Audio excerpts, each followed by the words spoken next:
Hello what's up, कैसे हैं आप सब? Good evening, good evening, good evening, good evening all of you. Ishika, Aryan, Pooja, Rinki, Rinki आके पापा ही कर दिल, Anmol, Aryan, Aditya, Sushmita. Hello hello hello hello what's up, कैसे हैं आप सब? Good evening, good evening, good evening, good evening all of you. If my audio video is all right, जल्दी से बता दो, क्या मेरी ऑडियो वीडियो सही आ रही है? अगर हाँ तो फटाफट वीडियो को लाइक करेंगे, फटाफट वीडियो को लाइक करके अपनी अटेंडेंस लगाएंगे। हर्ष, राम राम दोस्त, Ram Ram. All set, all set, all set, all set. So दोस्तों, मैं लेके आ गया हूं आप सबके साथ CA inter audit MTP 2 Jan 25 के न्यू क्वेश्चंस। MTP 1 RTP हम ऑलरेडी डिस्कस कर चुके हैं, ठीक है सर। मैं आपके लिए क्या करूंगा, आफ्टर दिस सेशन मैं आपको एक प्लेलिस्ट भी बना के दे दूंगा सर। उस प्लेलिस्ट में क्या होगा? MTP 1 MTP 2 May 24, MTP 1 MTP 2 September 24, FTP 1 MTP 2 Jan 25 और इन तीनों की RTP मैं एक साथ प्लेलिस्ट में दे दूंगा, ताकि जो इनके सारे के सारे नए नए क्वेश्चंस हैं आप एक साथ कभी भी उठा के रिवाइज कर सके। All set sir.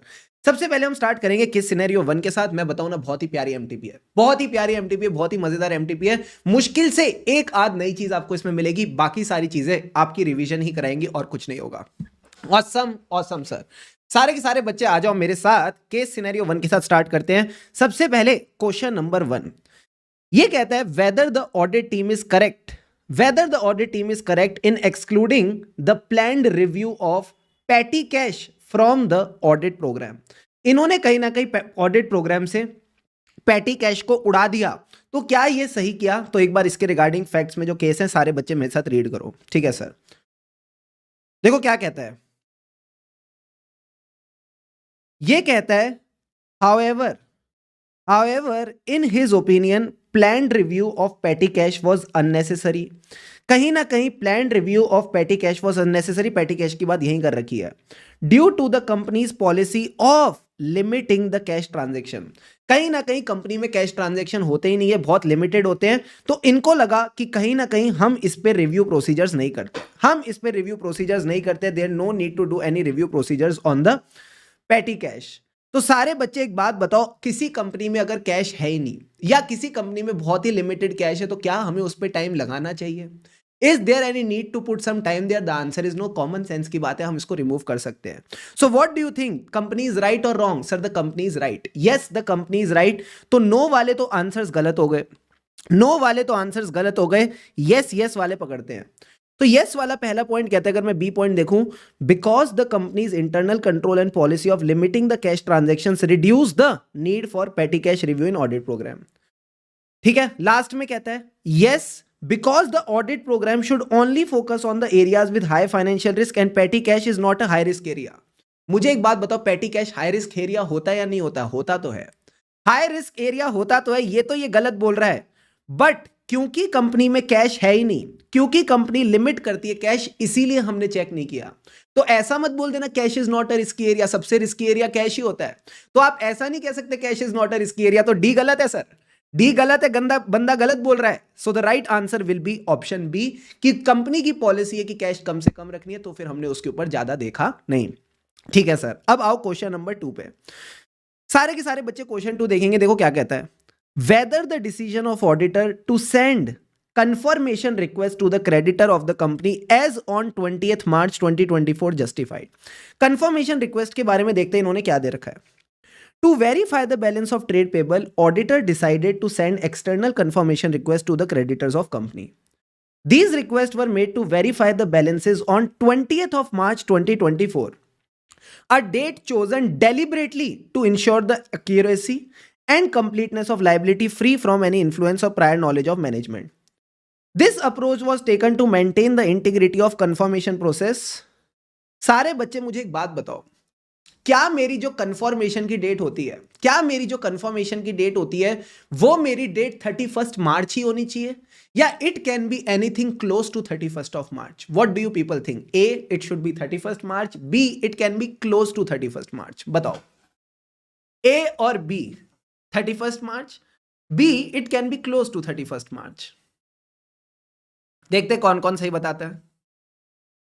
Sir B, it can be close to 31st March, any date that is close to 31st March. मैंने कहा वेरी गुड, तो डेट में तो कोई दिक्कत नहीं है, डेट में तो कोई दिक्कत नहीं है, 20 मार्च 31st मार्च के पास ही आता है, कोई दिक्कत नहीं है। अब सेकेंड चीज ये कहता है इसने इसके बारे में मैनेजमेंट को नहीं बताया, इसने इसके बारे में मैनेजमेंट को नहीं बताया। मुझे ये बताओ, क्या जो भी डेट में सिलेक्ट करता हूं, जो भी डेट में सिलेक्ट करता हूं, कहीं ना कहीं मैनेजमेंट का भी साथ होता है, कहीं ना कहीं मैनेजमेंट का भी साथ होता है, बिकॉज कंफर्मेशन लेटर मैनेजमेंट के लेटर हेड पे ही बनेंगे। जब तक मैनेजमेंट ऑथोराइज नहीं करेगा, ऑडिटर से कोई बात भी नहीं करेगा, ऑडिटर को कोई कंफर्मेशन भी नहीं देगा, तो मैनेजमेंट की मंजूरी तो जरूरी है, मैनेजमेंट की मंजूरी तो जरूरी है। आंसर इज यस, और ये कह रहा है मैनेजमेंट से मंजूरी नहीं ली। अब देखो आंसर क्या होगा। सबसे पहला point, yes the decision of auditor is correct as the auditor is allowed to choose any date which is close to the balance sheet date and the selected date helps to ensure the accuracy of liability without consultation from the management। अरे बाबू consultation तो लेनी पड़ेगी, without consultation का क्या मतलब है, गलत हो गया। Second point, no the decision is not correct, he should have send the confirmation on the balance sheet date, ये पढ़ के नहीं आया, ये भी गलत है।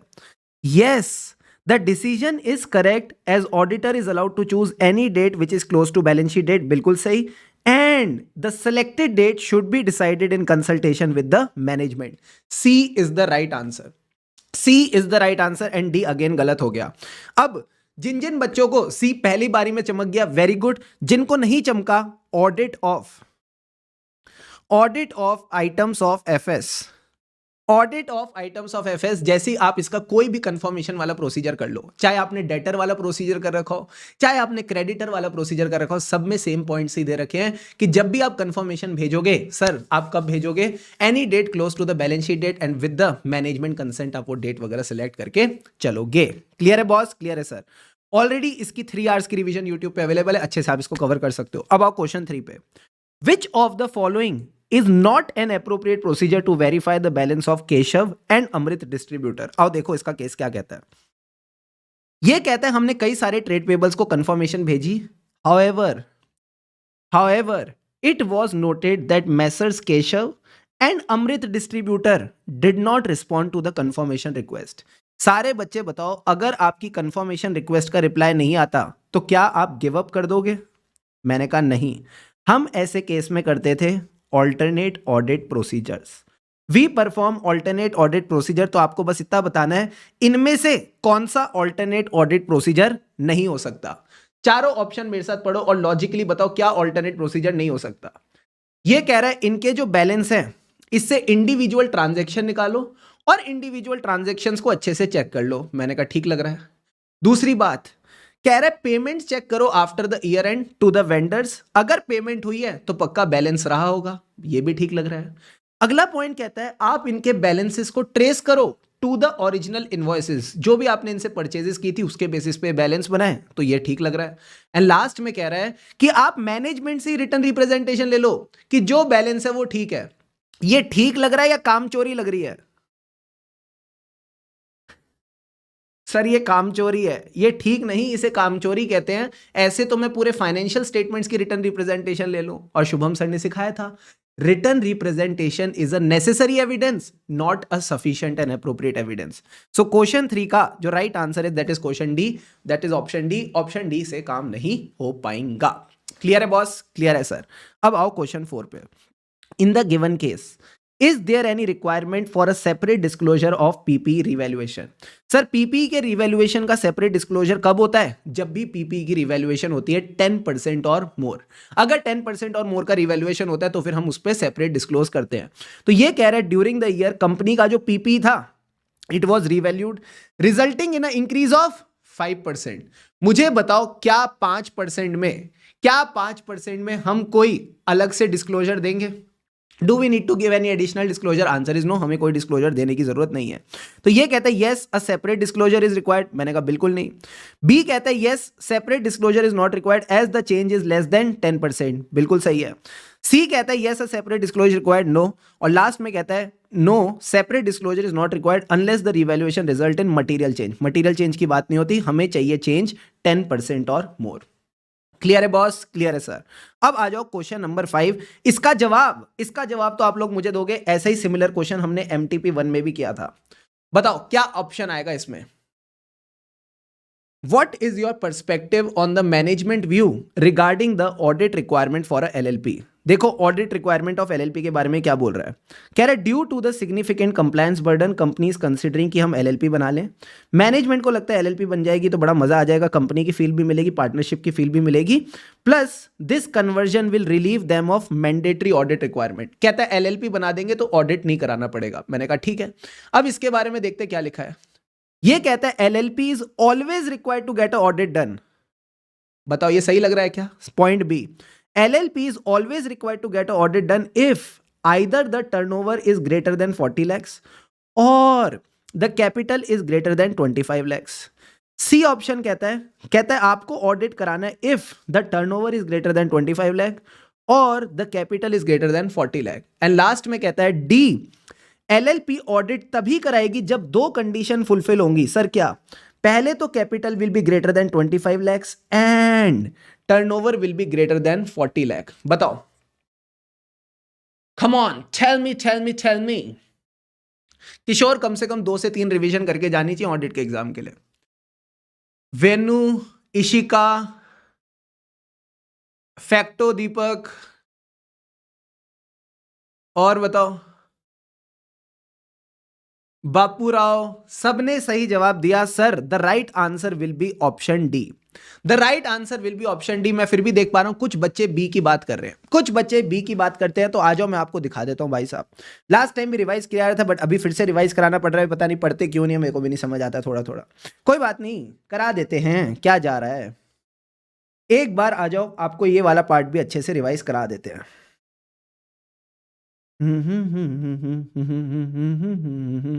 सर आज तो आप स्टडी मटेरियल से रिवाइज करा दो। मैंने कहा ठीक है। सारे बच्चे देखो स्टडी मटेरियल में क्या लिखा है। ये कहता है एनी एलएलपी जिसकी टर्नओवर एक्सीड नहीं करती 40 लाख रुपीस, ऐसी एलएलपी जिसकी टर्नओवर एक्सीड नहीं करती 40 लाख रुपीस, या फिर उसका कंट्रीब्यूशन एक्सीड नहीं करता 25 लाख रुपीस, तो उसको ऑडिट कराने की जरूरत नहीं है। क्या मतलब? अगर आपकी टर्नओवर 40 लाख एक्सीड नहीं कर रही, कैपिटल 25 लाख एक्सीड नहीं करा रहा, तो ऑडिट मत कराओ। तो दूसरे शब्दों में यह भी तो कह सकता हूं ऑडिट कब कराना पड़ेगा? जब दोनों ज्यादा होंगे। जब दोनों ज्यादा होंगे यानी अगर आपकी टर्नओवर ज्यादा होगी 40 लाख से एंड अगर आपका कंट्रीब्यूशन ज्यादा होगा 25 लाख रुपए से, तभी आपको ऑडिट कराना पड़ेगा। तभी आपको ऑडिट कराना पड़ेगा बाबू, तभी आपको ऑडिट कराना पड़ेगा। Let me just see if I can find our book also. अगर मुझे नोट्स मिल जाते हैं तो मैं आपको वहां से भी एक बार दिखा दूंगा कि कैसे हमें इसके साथ डील करके चलना है। देखो ये कहता है अगर किसी की टर्नओवर अप टू 40 लाख है या कंट्रीब्यूशन अप टू 25 लाख है तो ऑडिट मत कराना। इन अदर वर्ड्स अगर दोनों कंडीशन 25 से ज्यादा या 40 से ज्यादा होंगी तभी आपने ऑडिट कराना है। So the right answer in this case will be option D. Notes में अच्छे से लिखा हुआ है, राइट, नोट्स में अच्छे से लिख रखा है आंसर डी होगा। बट इन बदमाशों ने पता है क्या किया सर? इन बदमाशों ने क्या किया? ऑप्शन बी दे दिया। तो मैंने साथ साथ लिख दिया आंसर शुड बी डी। मैंने भी आंसर लिख दिया answer should be D. Clear है पॉइंट? क्लियर है सर। उसके बाद सारे के सारे बच्चे, हाँ अनन्या बाद में बात करेंगे। केस सिनेरियो 2 पे आ जाओ। केस सिनेरियो 2 पे आ जाओ। पहले मुझे बताओ केस सिनेरियो 1 करके कैसा लगा? How was your case scenario 1? Done.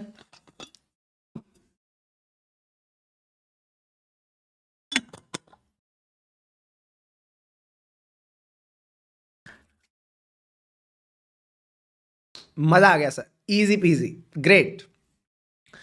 अब आओ मेरे साथ केस सिनेरियो 2 की बात करते हैं। यस, एलएलपी का आंसर डी है। केस सिनेरियो 2 में अगेन पहले क्वेश्चन पे चलेंगे और ये कहता है is the provision made for AB industries D1 appropriate? तो पहले मुझे बताओ D1 का प्रोविजन कितना बनना चाहिए? सर आपने लास्ट क्लास में भी बताया था, जो हमने MTP 1 की डिस्कशन की थी उसमें तो पूरी की पूरी टेबल डिस्कस हुई थी। बताओ क्या थी? सर 15, 25, 40, 100। 15, 25, 40, 100। मैंने कहा 15, 25, 40, 100 का क्या मतलब था? हमने एक बड़ी अच्छी बात सीखी थी कि जो भी हमारा सब स्टैंडर्ड होता है उस पर 15% बनता है। उसके बाद 25, 40, 100 क्या था? D1, D2, D3। D1 D2 D3 अगर ये सिक्योर्ड है, अगर D1 D2 D3 सिक्योर्ड है तो 25 40 100 बनेगा, 25 40 100 बनेगा। और अगर ये अनसिक्योर्ड है तो 100 100 100 100 बनेगा। और लॉस एसेट पे तो 100 ही बनता है। सबने एकदम सही बताया। तो मुझे एक बात बताओ, अगर यहां पे मार्केट में कोई D1 है and this D1 is fully secured, तो इसका 10 लाख का जो आउटस्टैंडिंग है इस पे कितना प्रोविजन बनेगा? सर सिंपल सी बात है, 25 40 100।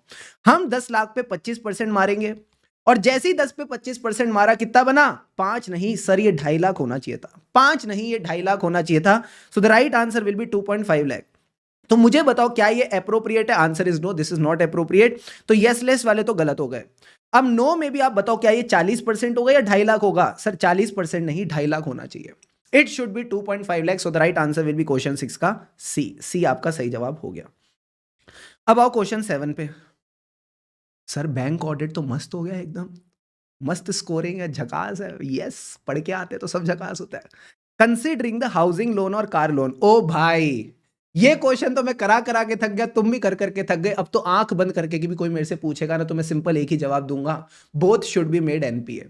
Both should be made NPA. यही क्वेश्चन हम क्लास में लेते हैं, इसी क्वेश्चन पे स्टडी मटेरियल में क्वेश्चन दे रखा है, इसी क्वेश्चन को मैं एमटीपी में कराता हूं, इसी क्वेश्चन को बार बार तुम्हारे सामने ले आता हूं। सिंपल सी बात है, दोनों के दोनों एनपीए बनेंगे। सर ऐसा क्यों? अगर एक एनपीए बनता है तो दूसरा भी एनपीए बनता है। जो भी क्लासिफिकेशन होती है, जो भी क्लासिफिकेशन होती है बोरोअर वाइज होती है, फैसिलिटी वाइज नहीं होती।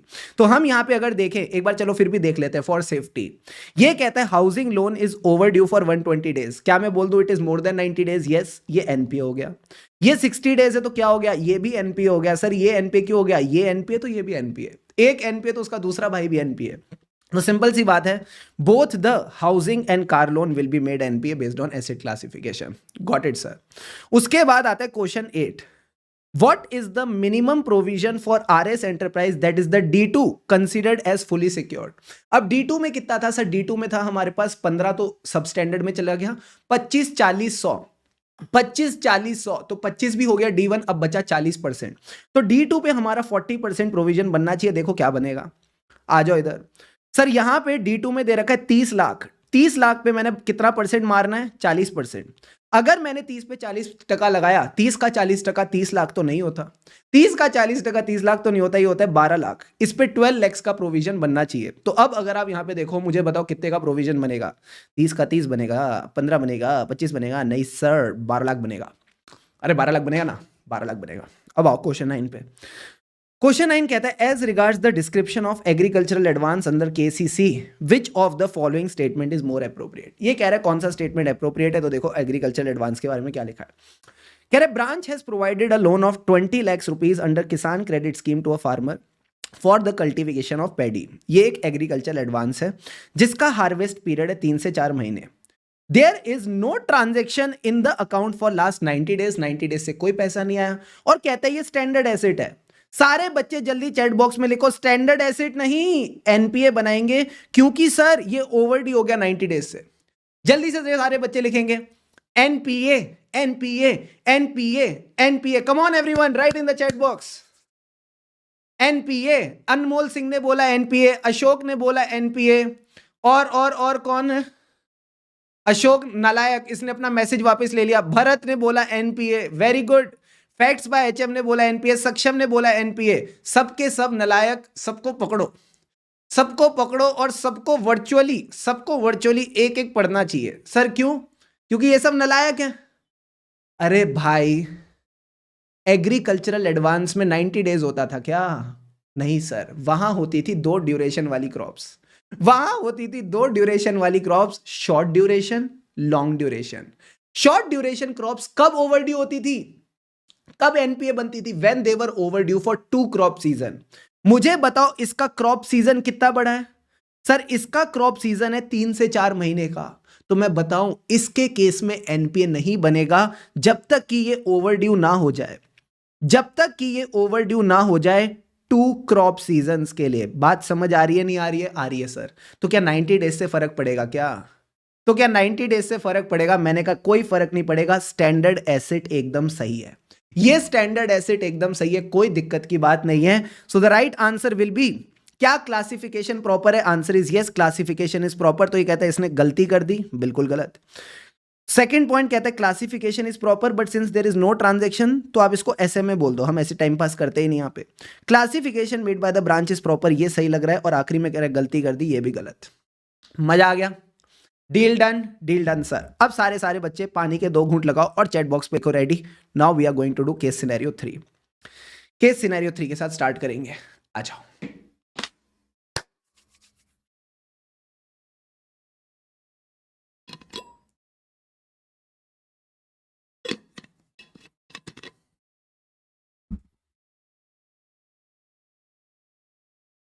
चलो सर, अब आओ क्वेश्चन 10 की बात करते हैं। Which of the following best describes CA Mahavir responsibility for subsequent event as per SA 560? देखो 560 के हिसाब से कौन सी चीज है जो बेस्ट डिस्क्राइब करती है। पहले कहता है there is no obligation to perform the procedures between the date of financial statement and date of audit report. Sir ये तो जरूरी है, ये तो करना चाहिए। सेकेंड पॉइंट, ये तो नहीं करना चाहिए। और नो ऑब्लिगेशन का क्या मतलब है? ऑब्लिगेशन तो है, ये तो करना चाहिए। ठीक है सर। अगली चीज, he should perform necessary procedures to know about the events between the date of financial statement and date of audit report। Sir ये सही लग रहा है, ये सही लग रहा है, पहला वाला तो गलत हो गया। थर्ड पॉइंट कहता है no obligation to perform the audit procedure after the signing of audit report if he comes to know any event which would have caused him to amend the report. भाई वहां पे भी obligation होती है, ये भी गलत हो गया। एंड लास्ट में कहता है सिर्फ रिटर्न रिप्रेजेंटेशन ले लो और कुछ करने की जरूरत नहीं है, ये भी गलत। So the right answer will be B. Easy easy sir. अब आओ क्वेश्चन 11 पे। Which is the most appropriate action for verifying inventories at third party? आ जाओ, चारों पॉइंट्स देखते हैं, मजा आएगा। Request the confirmation for quantity and condition of third party, सही है sir. Inspect all the inventories without requesting the confirmation, गलत बात है सर। कंफर्मेशन लेना तो सबसे आसान काम होता है, वही लेंगे सबसे पहले। रिलाई ऑन मैनेजमेंट रिप्रेजेंटेशन, ये कभी नहीं करते। और आखिरी में कहता है हम इन्वेंट्री की वैल्यू देखेंगे along with quantity and condition, हम कभी भी वैल्यू की बात नहीं करते, हमें सिर्फ एग्जिस्टेंस और कंडीशन देखनी है। So the right answer will be A. देखो ये सब आपको कंफ्यूज करने के लिए दे रखे हैं, तो जो बच्चा पढ़ के नहीं जाता उसके लिए होते हैं कंफ्यूज करने के लिए। अपन पढ़ के आए तो अपन को सीधा चमका। अब आओ question 12। CA Prabha performed which procedure to verify the conversion of foreign currency into Indian rupee? मुझे बताओ, मैं फॉरेन करेंसी है, मतलब मान लो कोई डॉलर दे रखे हैं, उससे मैं रुपी में आ रहा हूं, तो इससे मैं क्या कर रहा हूं? What I am trying to do? इन लोगों ने क्वेश्चन में दे रखा होगा कुछ ना कुछ। हाँ सर, तो ये कह रहा है कि कहीं ना कहीं कुछ चीजें यूरो में दे रखे हैं, उसको इंडियन रुपी में ला रहे हैं। तो ये कौन सा प्रोसीजर है? क्या इसके लिए मैं कोई डॉक्यूमेंट देख रहा हूं या मैं कुछ कैलकुलेट कर रहा हूं? सर आप कैलकुलेट कर रहे हो, डॉक्यूमेंट्स नहीं देख रहे, तो इंस्पेक्शन तो नहीं है। क्या ये रिकैलकुलेशन है? हाँ, दिस इज अ रिकैलकुलेशन, वापस कैलकुलेट कर रहा हूं। क्या ये ऑब्जर्वेशन है? देखने से कुछ नहीं होगा। रीपरफॉर्मेंस है। रीपरफॉर्मेंस हमेशा किसी प्रोसेस के लिए यूज किया जाता है, जैसे कि बैंक रिकंसिलिएशन स्टेटमेंट। जब आप कुछ कैलकुलेट कर रहे हो तो इसको हमेशा रिकैलकुलेशन का नाम दे देते हैं। ठीक है बॉस? ठीक है सर। तो यहां आपके सारे के सारे केस सिनेरियो क्वेश्चंस हो गए। अब पता है वही के वही क्वेश्चन है जो तुम बार बार कर चुके हो। मुझे एक बात बताओ, अगर ऑडिट में जो फर्म है उसका 72% रेवेन्यू एक ही क्लाइंट से आ रहा है और कहीं ना कहीं फर्म की फाइनेंशियल डिपेंडेंस उसी क्लाइंट पे है और उसको हमेशा डर रहता है कि ये क्लाइंट चला ना जाए, तो ये कौन सा थ्रेट है? Which type of threat it is? Sir ये फाइनेंशियल इंटरेस्ट है, इसको सेल्फ इंटरेस्ट थ्रेट कहते हैं। इसको सेल्फ इंटरेस्ट थ्रेट कहते हैं। ये भी थक गए पता है पूछ के, एक ही सवाल है इनके पास, वही बार बार पूछते रहते हैं। अब आओ क्वेश्चन 13 पे, 14 पे आओ। 14 पता है मस्त क्वेश्चन है, 14 एकदम बढ़िया वाला क्वेश्चन है, मजा आ जाएगा तुमको। क्या बात करो सर? हाँ देखो, auditor is evaluating the most appropriate method to assess the internal control system of the company. ये कहता है ये जो मेथड है ना, ये वाइडली रिकॉग्नाइज्ड है to gather the information about existence, operation, efficiency of internal control and minimising the risk of oversight of review procedure. Further, this method should facilitate easier interim review of control, which is the most appropriate for evaluating the internal control based on the description above। भाई साहब अब बता के दिखाओ, अब बता के दिखाओ तो मैं मान जाऊं कि कौन से तरीके की बात कर रहे हैं। क्या ये क्वेश्चनियर की बात कर रहे हैं? क्या ये फ्लो चार्ट की बात कर रहे हैं? क्या ये चेकलिस्ट की बात कर रहे हैं? या ये नरेटिव रिकॉर्ड की बात कर रहे हैं? किसकी बात कर रहे हैं? मैं कहता हूं ना एमसीक्यूज में हो सकता है एक आध ऐसा एमसीक्यूज आ जाए जो तुम्हारे को गूगली की तरफ फेंका जाए। This is one of those MCQs. किसी ने लिखा ए, कोई लिख रहा है डी, कोई लिख रहा है बी, सब अपने अपने मन से चल रहे हैं। मैं तुमको एक मस्त चीज दिखाऊंगा तो तुमको समझेगा कैसे पकड़ना है ऐसे एमसीक्यूज को। अगर आप अपने रिस्क असेसमेंट इंटरनल कंट्रोल के नोट्स खोलो, अगर आप अपने रिस्क असेसमेंट इंटरनल कंट्रोल्स के नोट्स खोलो, हाँ सर, इसके अंदर ना इंटरनल कंट्रोल क्वेश्चनियर पे जाना, इसके अंदर इंटरनल कंट्रोल क्वेश्चनियर पे जाना, और इंटरनल कंट्रोल क्वेश्चनियर में एक तो क्वेश्चंस वाली बात तो दे रखी है एंड इसी के साथ साथ एक लाइन और दे रखी है, सर क्या, this is most widely used form of collecting the information about existence, operation, efficiency of internal control of एक ऑर्गेनाइजेशन। यानी सबसे ज्यादा इन सब में एक ही यूज होता है, यह है इंटरनल कंट्रोल क्वेश्चनियर। सर ये क्या गेम खेल गए, ये क्या गेम खेल गए, क्या गूगली खेल गए। मतलब हमको क्या लगता था ना, अगर इंटरनल कंट्रोल क्वेश्चनियर पे क्वेश्चन आएगा तो क्वेश्चंस वाली तो बात करेंगे। इन बदमाशों ने क्वेश्चंस वाला वर्ड ही उड़ा दिया, इन्होंने क्वेश्चंस वाला कीवर्ड ही क्वेश्चन से उड़ा दिया और बोलते अब पहचानो, बूझो तो जाने। तो मैं आपको एक बात बताऊं ना, इसमें आपको घबराने की जरूरत ही नहीं है, इनका काम ही ये था। ये षड्यंत्र इन्होंने चला ही इसलिए था कि इससे ना आपका मोरल डाउन कर सके। बट आप मेरे सीए स्टूडेंट हो, आप मेरे इंटर स्टार हो, मुझे बस एक वादा करो सर, अगर आपको 15 क्वेश्चन में से एक दो क्वेश्चन अगर ऐसे दिखते हैं ना तो घबराना नहीं है, बोलना हम शुभम सर के सीए स्टूडेंट हैं, हम शुभम सर के इंटर स्टार हैं, हम एग्जामिशन वाले हैं, हमें 100 में से 100 लाने भी नहीं थे, हमें 100 में से 100 लाने भी नहीं थे, हम एग्जामिशन लाके खुश हैं। ठीक है, तो कोई दिक्कत की बात नहीं है। ऐसा तो देखो नहीं हो सकता ना कि अपन घोट के पी जाए, अपन एक एक लाइन घोट के पी जाए, आंसर इज यस, ये पॉसिबल ही नहीं है। तो कोई बात नहीं, अगर आपने इस लाइन को नजरअंदाज भी कर दिया ना नोट्स पढ़ते वक्त, मैं आपको डांटूंगा नहीं, because it is very normal. मैं भी अगर स्टूडेंट होता तो मैं भी कर देता, वैसे घबराना नहीं है। ठीक है, जिसको याद है वो कर लेगा, बट कौन है जिसको इतना याद है, ये तो अल्ट्रा ही हो गया ना, ये तो अल्ट्रा ही हो गया। Yes sir, got it sir. तो ये आपने एकदम बढ़िया सी बात समझ के चलनी है। Got it sir I am made 24 material, जिसमें आई गेस ये वाला पैरा है। हाँ पैरा तो देखो सब में, ये this para is there in everyone. अब आ जाओ, अब आओ क्वेश्चन 15 पे।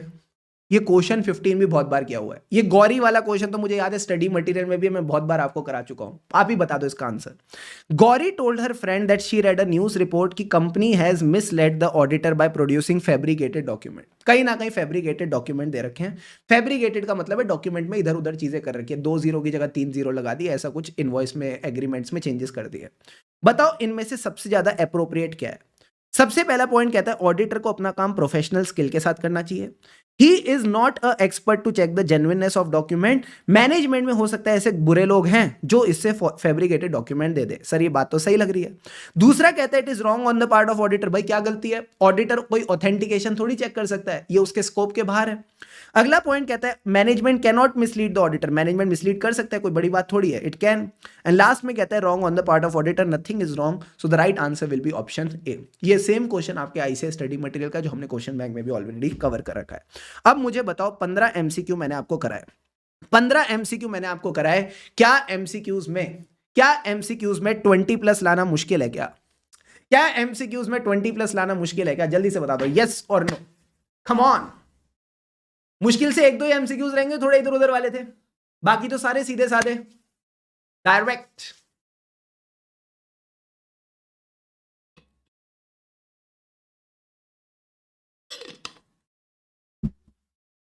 ऑसम। अब आ जाओ मेरे साथ,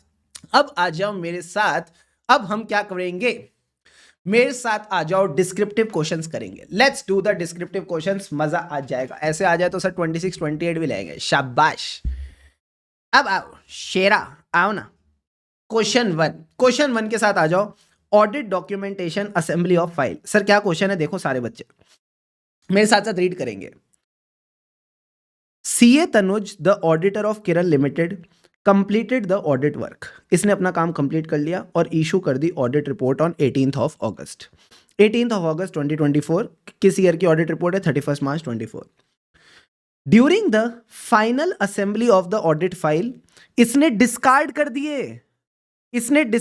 दिए some supporting schedules as they were outdated and he corrected the cross referencing errors of the working paper. ये कह रहा है कि जब ये असेंबली फाइल कर रहा था, फाइल की असेंबली कर रहा था मतलब वो जो ऑडिट रिपोर्ट की डेट के बाद हम टाइम पास करते हैं ना डॉक्यूमेंट्स इकट्ठा करने का, हाँ, तो ये वो एडमिनिस्ट्रेटिव चेंजेस कर रहा है, ये वो एडमिनिस्ट्रेटिव चेंजेस कर रहा है, इसने कोई नया कंक्लूजन नहीं निकाला।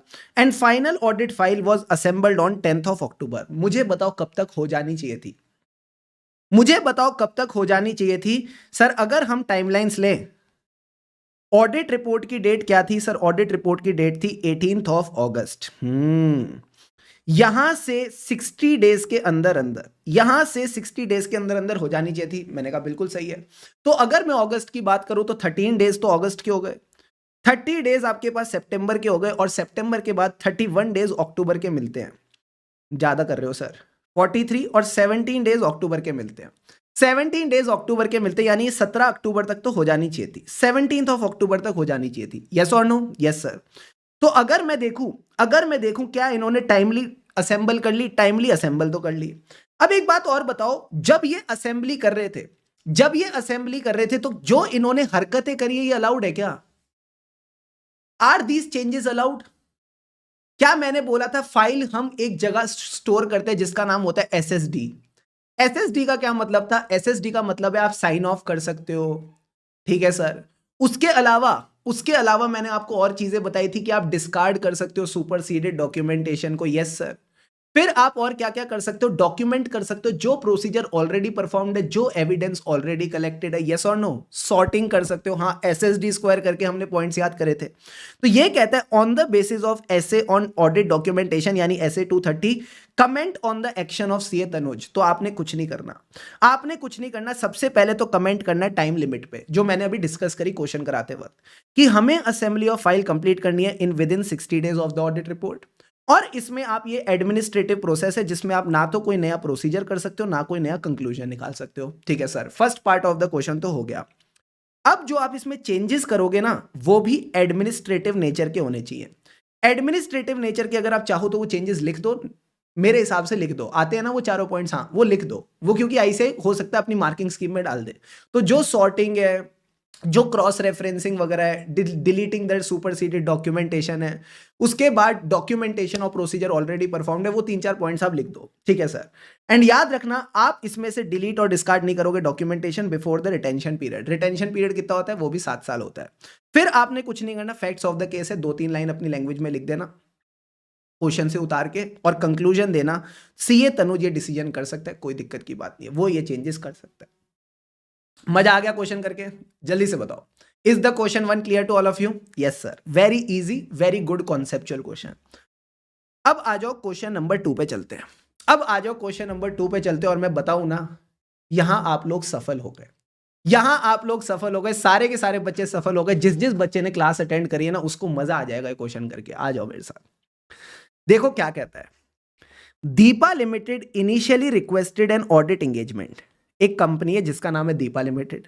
उसने पहले तो बोला हमें ऑडिट एंगेजमेंट करानी है फाइनेंशियल ईयर 23-24 को, बट बीच में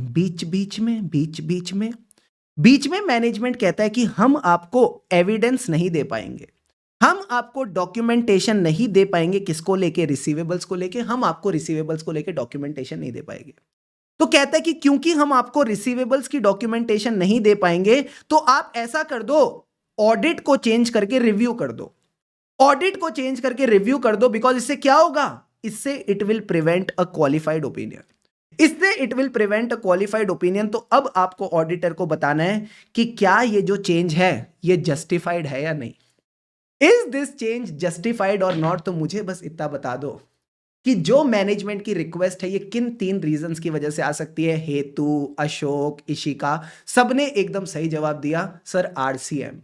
आरसीएम का मतलब मैंने क्या बताया था? एक तो रिस्ट्रिक्शन ऑन स्कोप, कि आपको एविडेंस नहीं लेने दे रहा। कौन नहीं लेने दे रहा? या तो restriction on scope by the management और द सर्कमस्टेंसेस। सी पॉइंट क्या था? मैंने कहा सी पॉइंट था change in the circumstances which can affect the need for audit service. And M का मतलब था misunderstanding as to the nature of audit originally requested. फिर मैंने आपको सर एक बात बताई थी, क्या? अगर आप चाहो ना तो अपने नोट्स भी खोल सकते हो, फटाफट आपकी भी एक क्विक रिवीजन हो जाएगी। ठीक है सर, अगर आप अपने ऐसे 210 के नोट्स खोलो, खोल लिए सर? अगर आप ऐसे 210 के नोट्स खोलो तो मैंने आपको बोला था सर क्या, जब भी change in terms of engagement होगा तो हमको चाहिए रीजनेबल जस्टिफिकेशन। अब सर रीजनेबल जस्टिफिकेशन कब रीजनेबल नहीं है? When it is not reasonable, तो मैंने कहा था अगर change is due to the information that is U का मतलब था इनकरेक्ट, इनकम्प्लीट और अनसेटिस्फैक्टरी। अगर ऐसी इंफॉर्मेशन है, फॉर एग्जाम्पल मेरे को अगर डेटर्स को लेके कंफर्मेशन नहीं मिल रही और एंटिटी कहती है ऑडिट की जगह रिव्यू करा लो, सर ऐसा क्यों कह रही है? Because it wants to avoid a qualified और डिस्क्लेमर ऑफ ओपिनियन, तो ऐसे केस में ये अनरीजनेबल हो जाएगा, ऐसे केस में अनरीजनेबल हो जाएगा। और यही बात आईसीआई ने आपसे आज क्वेश्चन में पूछ ली, यही सेम टू सेम बात आज आईसीआई ने आपसे क्वेश्चन में पूछ ली। क्या मैं बोल दूं क्वेश्चन के भी तो फैक्ट्स यही हैं, क्वेश्चन में भी तो यही चल रहा है कि जो कंपनी के डेटर्स हैं उसको लेके हमारे पास एविडेंस नहीं है, और एंटिटी क्वालिफाइड ओपिनियन प्रिवेंट करने के लिए आपको कह रही है ऑडिट से रिव्यू पे शिफ्ट हो जाओ। तो क्या ये रीजनेबल है? क्या सर ये रीजनेबल नहीं है? और जो बात लिखाई थी ना सेम टू सेम यहां पे लिखी है। सारे बच्चे देखो क्या कह रहा है, ये कहता है कि ऑडिटर हमेशा जस्टिफिकेशन कंसीडर करेगा। उसके अलावा जो आपके सी और एम होते हैं, सी और एम का मतलब है चेंज इन द सर्कमस्टेंस और मिसअंडरस्टैंडिंग, ये तो रीजनेबल होते हैं, बट रीजनेबल क्या नहीं है? अगर ये रिलेट करता है to the information that is U का मतलब है इनकरेक्ट, इनकम्प्लीट और अनसेटिस्फैक्टरी।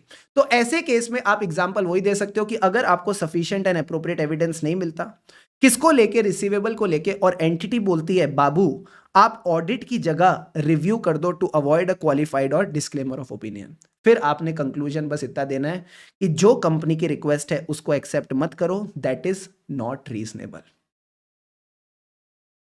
क्लियर है पॉइंट? बता दो मुझे, is this basic point clear to all of you? Yes और नो?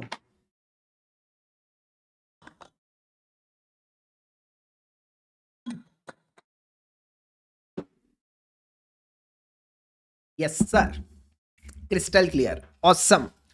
अब आ जाओ मेरे साथ क्वेश्चन नंबर 3 पे। Come to question number 3। Question number 3 देखो क्या कहता है। एक अमन कोऑपरेटिव सोसाइटी है, एक तो कोऑपरेटिव सोसाइटी भी आईसीआई का फेवरेट हो गया है। ये जो भी अदर एंटिटीज है ना, इसमें एलएलपी और कोऑपरेटिव सोसाइटी आईसीआई के फेवरेट हो चुके हैं। कोऑपरेटिव सोसाइटी में लेके कहता है एक ऑडिटर ऑडिट कर रहा है फाइनेंशियल ईयर 23-24 का। During the audit auditor noted the following detail. इसने कुछ डिटेल देखी कि कहीं ना कहीं कोऑपरेटिव सोसाइटी के शेयर्स हैं 1000 शेयर 10 रुपए ईच।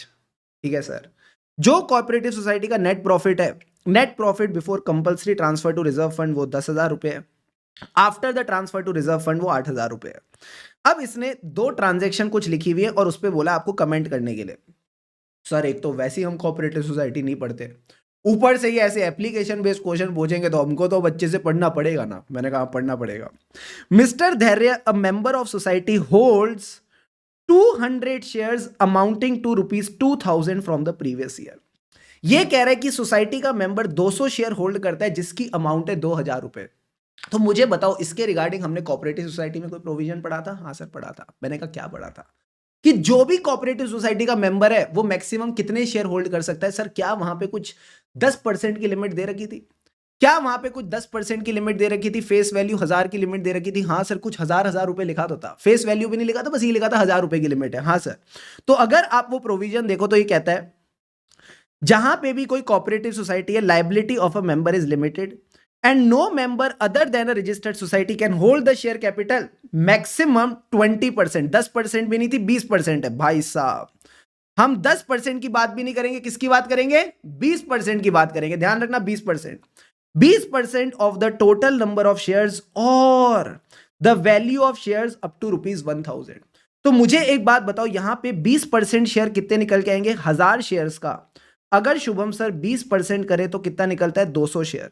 तो अपन ने 200 शेयर ही होल्ड करके कोई दिक्कत नहीं है, ये तो चल जाएगा। बट हमने कहा था सिर्फ 1000 तक अलाउड है तो 2000 नहीं चलेगा।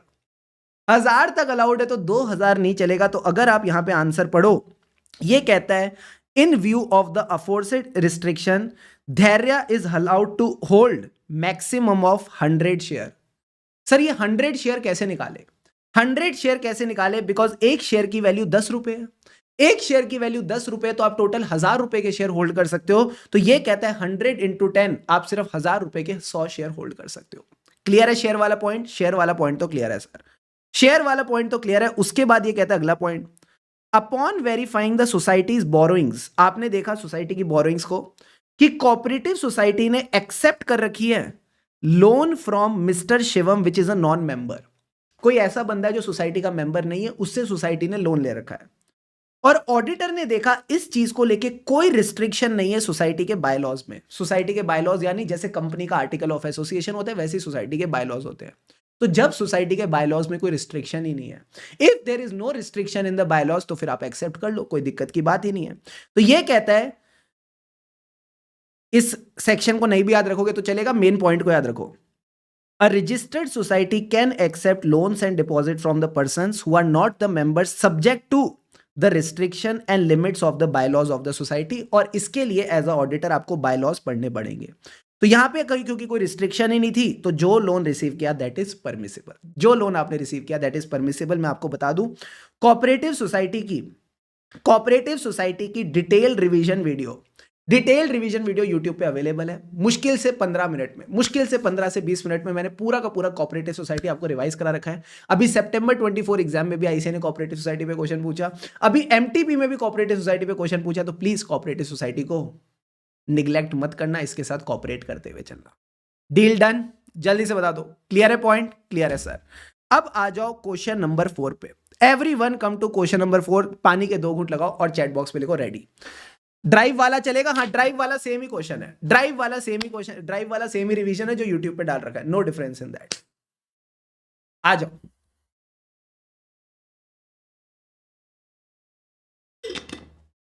आई थिंक अभी 2-3 क्वेश्चन ही बचे, ज्यादा क्वेश्चन बचे ही नहीं है, मुश्किल से 2-3 क्वेश्चन ही बचे हैं, एंड बाकी सारे आपके रिपीटेड क्वेश्चन ही पूछे एमटीपी में। आ जाओ क्वेश्चन नंबर 4।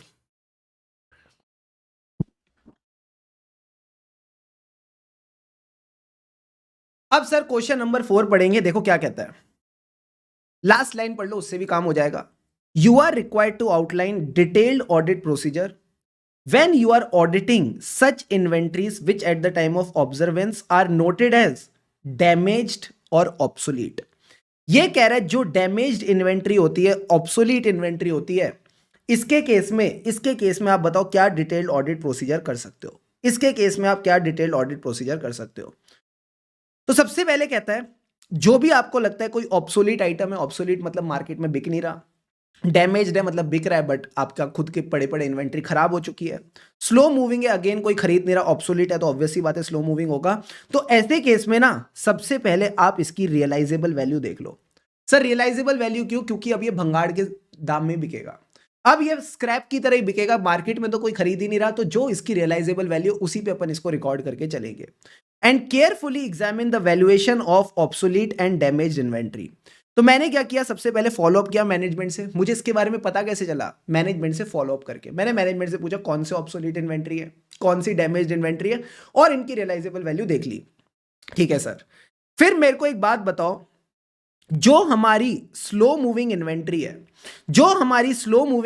है, ऑब्सोलीट इन्वेंट्री और डैमेज्ड इन्वेंट्री है, इनका पता कैसे चलेगा? सर ये वो इन्वेंट्रीज है जो बिक नहीं रही, यानी इसके लिए आप इनका ना एजिंग एनालिसिस ले लो।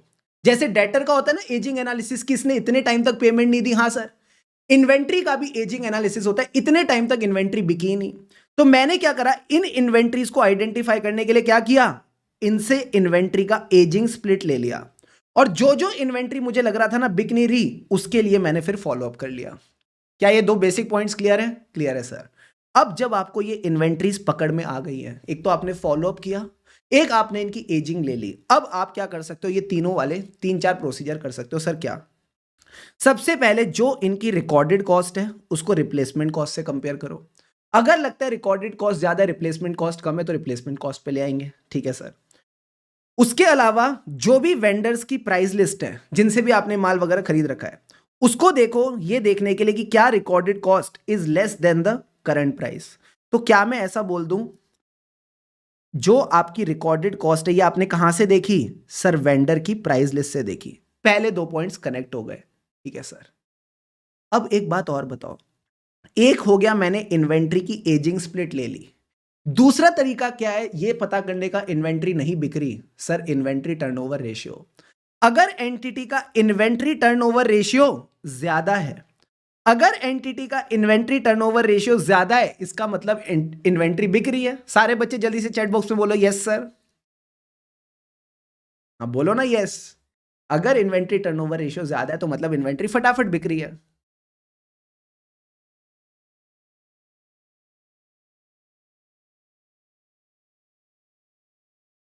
The answer is no. अगर इन्वेंट्री टर्नओवर रेशियो कम है, अगर इन्वेंट्री टर्नओवर रेशियो कम है, मतलब इन्वेंट्री और टर्नओवर का जो रेशियो ये कम है, इसका मतलब है इन्वेंट्री नहीं बिक रही। इसका मतलब है आप इन्वेंट्री को टर्न नहीं कर पा रहे, आप इन्वेंट्री को सेल नहीं कर पा रहे। तो ये कह रहा है इन्वेंट्री टर्नओवर रेशियो से पता चल जाएगा अगर इन्वेंट्री टर्नओवर रेशियो लोअर है।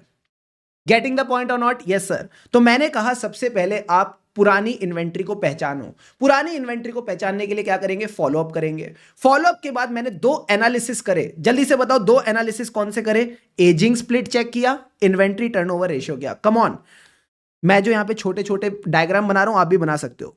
मैंने दो एनालिसिस क्या करे इनको पहचानने के लिए, एक तो एजिंग एनालिसिस एंड दूसरा मैंने इसका आईटीआर निकाला। आईटीआर मतलब इन्वेंट्री टर्नओवर रेशियो। ठीक है सर। उसके बाद अमाउंट्स वाली चीजों में मैंने क्या किया? कुछ नहीं किया, इसकी रिकॉर्डेड कॉस्ट देखी। जो रिकॉर्डेड कॉस्ट थी इसके लिए मैंने क्या देखा? वेंडर की प्राइस लिस्ट देखी। जो वेंडर के प्राइसेस थे वो भी देख लिए। ठीक है सर। फिर ये कह रहा है कि आप इसके केस में अगर मैन्युफैक्चरिंग एनवायरनमेंट है तो ओवरहेड भी देख सकते हो कि जो भी डायरेक्ट ओवरहेड है, जो भी डायरेक्ट ओवरहेड है सिर्फ वही इंक्लूडेड हो। एंड लास्ट में कंक्लूजन वाला आप बेसिक पॉइंट लिख सकते हो। सर कंक्लूजन वाला बेसिक पॉइंट क्या है? There should be correct application of the lower of cost और एनआरवी। जो कॉस्ट और एनआरवी के प्रोविजंस होते हैं उसको आपने करेक्टली अप्लाई करना है। तो ये जनरल पॉइंट है, ये कहीं भी यूज हो सकता है। तो लास्ट बार एक बार आ जाओ, 4 से 5 पॉइंट्स में फटाफट इसके आपको रिकॉल करा देता हूं। अगर आईसीआई स्पेसिफिकली आपसे क्वेश्चन पूछ ले किसके ऊपर? डैमेज्ड इन्वेंट्री पे, ऑब्सोलीट इन्वेंट्री पे, तो पहले क्या करेंगे? पहले इनको पहचानेंगे। कैसे पहचानेंगे? मैनेजमेंट से फॉलोअप करो क्या ऐसी कोई इन्वेंट्री है।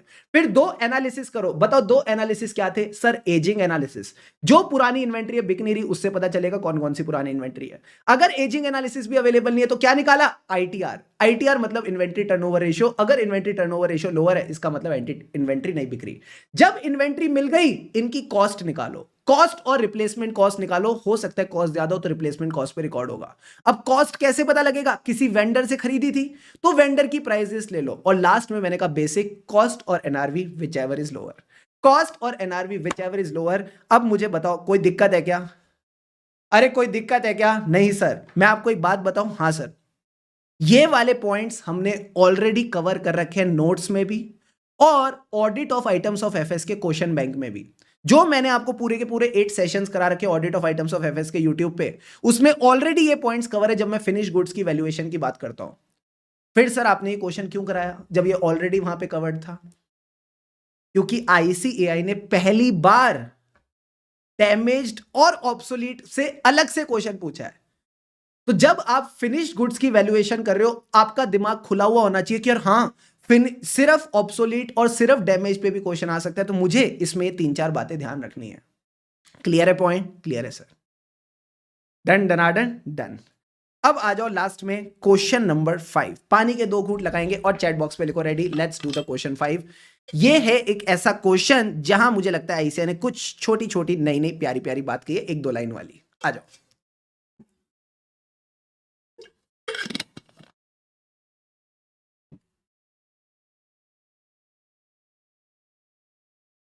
पायल कह रही है सारे क्वेश्चन में कंक्लूजन देना होता है जो केस स्टडी बेस्ड क्वेश्चन है।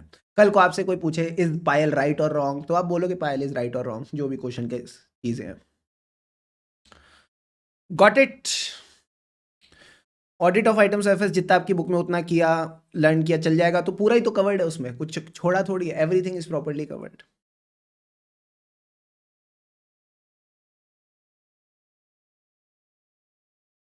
बस 2 क्वेश्चन रह गए, 2 क्वेश्चन और उसके बाद डन डन डन डन। जल्दी से आ जाओ। क्वेश्चन 5 के बाद जो 2 क्वेश्चन है ना एकदम मरियल मरियल क्वेश्चन है, फटाफट हो जाएगा। आ जाओ। ऑसम। साहिल आर्य, अगर आप क्लास स्टूडेंट हो तो मुझे अपना टेलीग्राम पे कनेक्ट कर लेना, I will help you out, कोई दिक्कत की बात ही नहीं है। आ जाओ, लेट्स डू क्वेश्चन नंबर 5। देखो क्वेश्चन 5 क्या कहता है, एकदम बढ़िया फील से चलेंगे।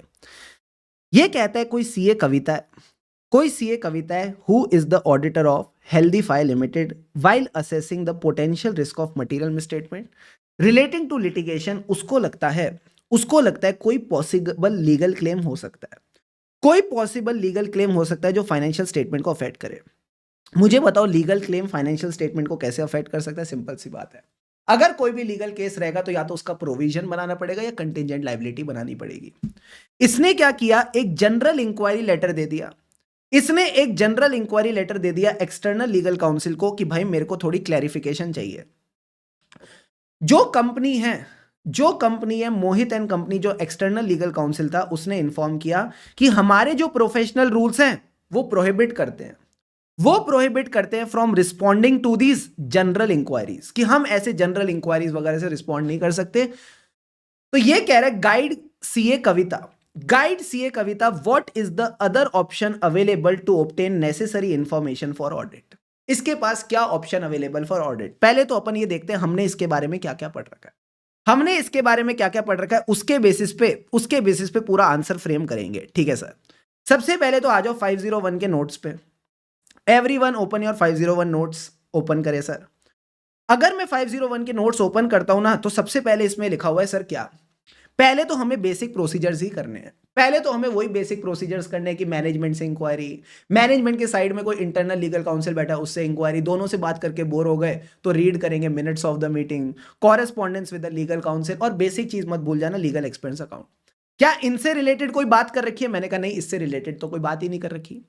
ये कहता है ये सब करते वक्त अगर आपको लगता है रिस्क ऑफ मटेरियल मिसस्टेटमेंट है, if you feel there is a risk of material misstatement, या फिर आपको ऐसा लगता है कोई और मटेरियल लिटिगेशन एग्जिस्ट कर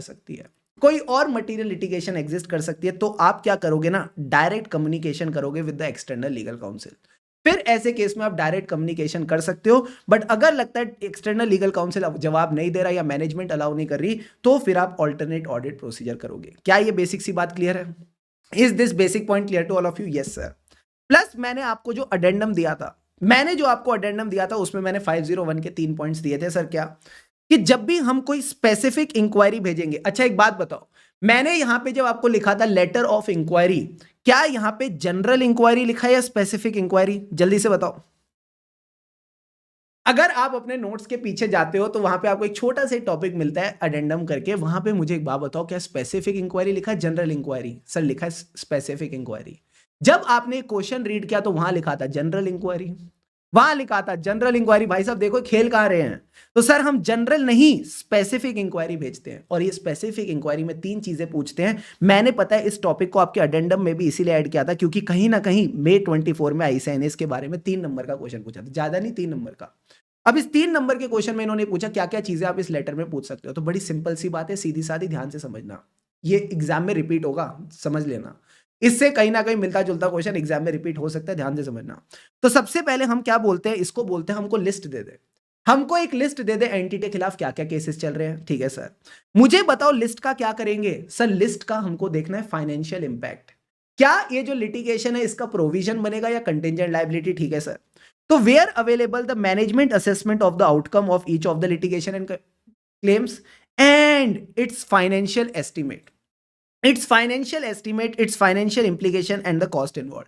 तो पहले मैंने क्या किया, लिस्ट ले ली, उस लिस्ट का मैंने फाइनेंशियल एस्टिमेट या फाइनेंशियल इंपैक्ट देख लिया, और आखिरी में मैंने पूछा इससे सच्ची सच्ची बताना जो मैनेजमेंट ने असेसमेंट कर रखी है, जो मैनेजमेंट ने प्रोविजन बना रखा है, कंटिजेंट लायबिलिटी बना रखी है, क्या वो रीजनेबल है या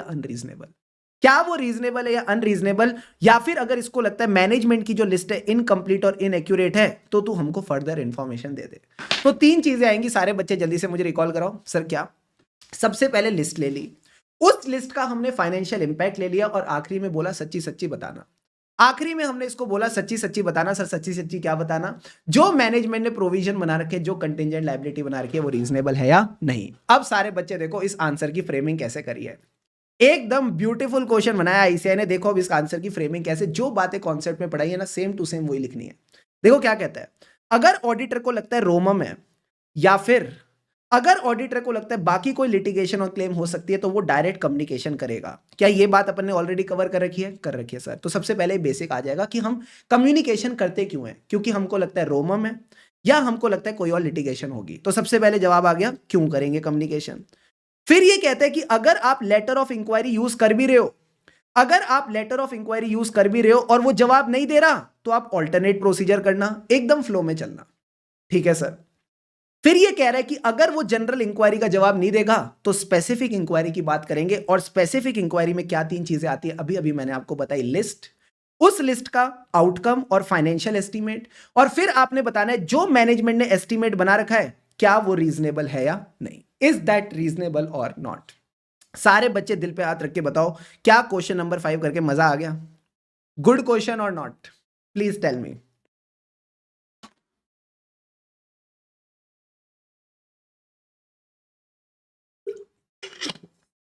सोनिया, अगर आप क्लास स्टूडेंट हो तो आप मुझे टेलीग्राम पे रीच आउट कर सकते हो, ठीक है। एंड अगर आपको लगता है कि मेरे पास टेलीग्राम का डाउट सपोर्ट नंबर नहीं है, सिंपल सी बात है, आप अपनी बैच रिसीट CA shubhamkeswani@gmail.com पे भेज दो, I will connect with you. Got it? Only good question. मैं बताऊं ना, ओनली गुड क्वेश्चन। अभी तक तो सारे सीधे साधे क्वेश्चन थे, अभी तक तो सारे सीधे साधे क्वेश्चन थे, कुछ भी नया नहीं था। यही एक इकलौता मुझे क्वेश्चन लगा कि भाई हाँ, यहां कुछ एकदम अलग सी चीज मिली। अरे क्वेश्चन नंबर 6 सारे बच्चे रीड करो और मुझे बताओ क्या पूछ रहा है ये सवाल, देखो ना जरा। अरे देखो देखो, शर्माओ मत। कहता है फेमिलियरिटी थ्रेट कब होता है? जब ऑडिटर रिश्ते बनाता है। एक्सप्लेन। इसकी एक्सप्लेनेशन में इन्होंने ये 4 बातें जो दे रखी हैं अपन ने कवर कर रखी है क्या? खून का रिश्ता, फर्म का रिश्ता, समय का रिश्ता, इतने रिश्ते बनेंगे तो गिफ्ट्स और हॉस्पिटैलिटी मिलेगी। कमॉन कमॉन कमॉन सर, ये तो एग्जांपल्स ऑफ फेमिलियरिटी थ्रेट थे। खून का रिश्ता, फर्म का रिश्ता, टाइम का रिश्ता, और इसमें हमको क्या मिलते हैं? गिफ्ट्स और हॉस्पिटैलिटी। Very very easy. और इन्होंने बस एक्स्ट्रा पॉइंट ये लिख दिया कि जो कंपनीज एक्ट में रोटेशन वाले प्रिंसिपल दे रखे हैं वो इसीलिए दे रखे हैं ताकि फेमिलियरिटी थ्रेट ना हो। Easy, easy sir. अच्छा क्वेश्चन 7 देखो जरा। अरे क्वेश्चन 7 देखो जरा, देखो क्या कह रहे हैं। सारे बच्चे रीड करेंगे क्वेश्चन 7। ये नया क्वेश्चन है, हाँ ये नया क्वेश्चन है। वो अलग बात है कि तुम करके आए हो, बट नया क्वेश्चन है। देखो क्या कहेगा। ये कहता है, लास्ट लाइन पढ़ना, सब्सटेंशिएट विद एग्जाम्पल। सर किसके एग्जाम्पल? एज पर ऐसे 315 auditor shall obtain understanding of relevant industry, regulatory and other external factors including applicable FRF. मुझे एक बात बताओ, क्या यहां पे आपसे फेब्रिन वाले, क्या यहां पे आपसे फेब्रिन वाले पांचों पॉइंट्स पूछे हैं, और या सिर्फ ये लोग आपसे आरआई वाले एग्जाम्पल्स जानना चाहते हैं? लॉजिकली बताओ। सर फेब्रिन वाले पांचों पॉइंट्स नहीं पूछे। अगर आपसे फेब्रिन वाले पांचों पॉइंट्स पूछे होते तो ये बोलता कि हमें बताओ हम नॉलेज किस चीज की लेंगे। इन्होंने सिर्फ और सिर्फ रेलिवेंट इंडस्ट्री, रेगुलेटरी और अदर एक्सटर्नल फैक्टर्स के एग्जांपल्स पूछे हैं। तो आ जाओ मेरे साथ एक बार फटाफट इसको रिवाइज कर लेते हैं, and then this MTP will be done डनाडन डन। मेरे साथ आओ मेरे दोस्तों, प्रेम से पढ़ो। डा, डा, डा, डा।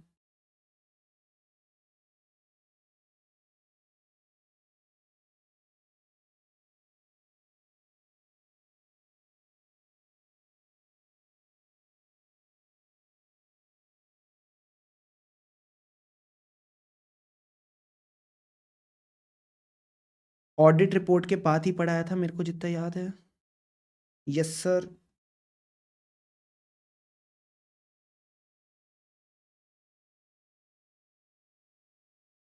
बैंक से तो पहले पढ़ाया होगा, इसमें हो सकता।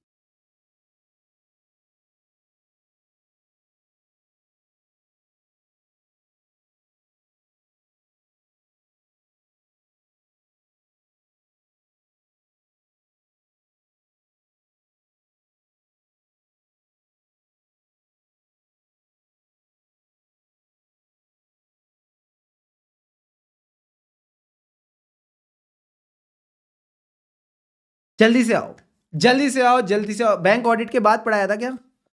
इस वाले में भी बैंक ऑडिट के बाद पढ़ाया था क्या पिछले बैच में? हाँ ये रहा, मिल गया जी, मिल गया, मिल गया जी, मिल गया। तो मैंने आपको कहा था कि सबसे पहले आता है relevant industry, regulatory and other external factor. तो इंडस्ट्री में क्या आता है सर? पीछे वाले, साइड वाले, पीछे वाले, आगे वाले, साइड वाले। मैंने कहा पीछे वाले, आगे वाले, साइड वाले का मतलब है पीछे से माल किससे आता है? सप्लायर से।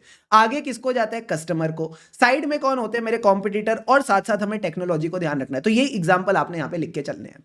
फिर जब मैं रेगुलेटरी की बात करता हूं तो सर रेगुलेटरी में 3 चीजें आती है। एफआरएफ, जो आपके लॉज एंड रेगुलेशन है, और लॉ बना कौन रहा है? मोदी जी बना रहे हैं, यानी हम पॉलिटिकल एनवायरनमेंट को ध्यान रखेंगे। एफआरएफ से हमने कनेक्ट किया अकाउंटिंग प्रिंसिपल, लीगल से हमने कनेक्ट किया लॉज एंड रेगुलेशन, और पॉलिटिकल एनवायरनमेंट में आ गई गवर्नमेंट की पॉलिसीज। फिर सर अदर्स में मैंने कहा था इकोनॉमिक्स वाले 2 पॉइंट याद रखना। आई इन्फ्लेशन रेट और इंटरेस्ट रेट्स। इन्फ्लेशन रेट और इंटरेस्ट रेट, ये दोनों के दोनों पॉइंट्स डन डनाडन डन। तो मित्रों अगर आप ये आंसर पढ़ो, अगर आप ये आंसर पढ़ो तो आ जाओ हम अपने अपने पॉइंट्स कनेक्ट कर लेते हैं।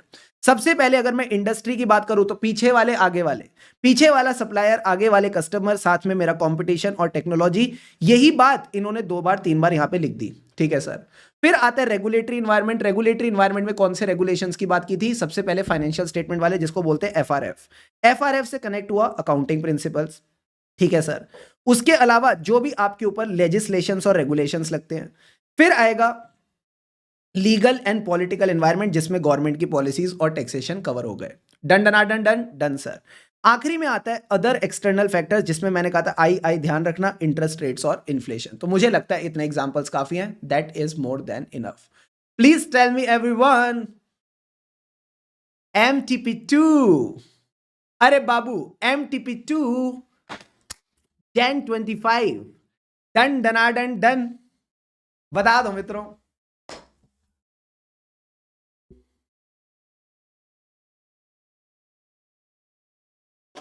क्लियर है पॉइंट?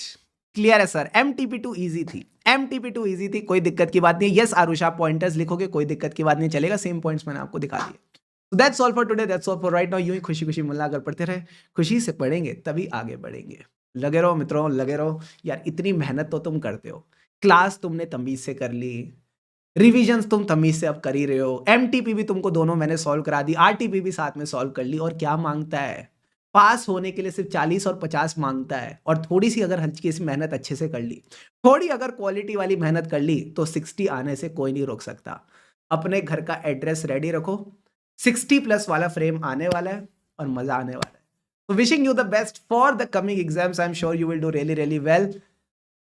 इसी तरह मन लगा के पढ़ते रहो, बिकॉज जीत पक्की है, जीत पक्की है, जीत पक्की है। बस हमें डटे रहना है। थोड़े से दिन और हैं, थोड़े से दिन और हैं।